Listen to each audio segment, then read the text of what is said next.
નમસ્તે, હું wellness and fitness coach Snehal Bhatia. આજે આપણે જાણીશું ઓફિસમાં ખોટી પોઝિશનમાં બેસવાથી ઘણા બધા હેલ્થ પ્રોબ્લેમ થાય છે અને ઘણા બધા લોકો આખો દિવસ ઓફિસમાં બેસી રહેવાનું થાય છે, જેના કારણે ગરદન દુખે છે, કમર તૂટે છે અથવા તો આખું શરીર થાકેલું લાગે છે. તો સાહેબ, પ્રોબ્લેમ તમારામાં નહીં, તમારી ખોટી પોઝિશનની અંદર છે.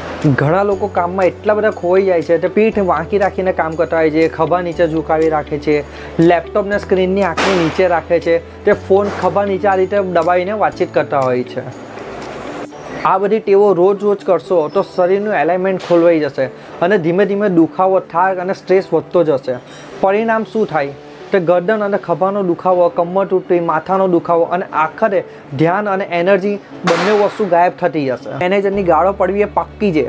નહીં કરો, હું તમને ગાળો નહીં ખવડાવું. હું એના માટે તમને ટિપ્સ આપવા જઈ રહ્યો છું. તો તમારા કમરથી સીધા બેસો, સ્ક્રીનને આંખની સામે રાખો, ખભાને રિલેક્સ રાખો, બેકને સ્ટ્રેટ રાખો અને દર 30 મિનિટે ઊભા થઈને થોડું સ્ટ્રેચિંગ કરી લો, વોકિંગ કરી લો અને પગને જમીન પર સીધા રાખો અને રોજ 5-5 મિનિટ આ ડેસ એક્સરસાઇઝ કરો.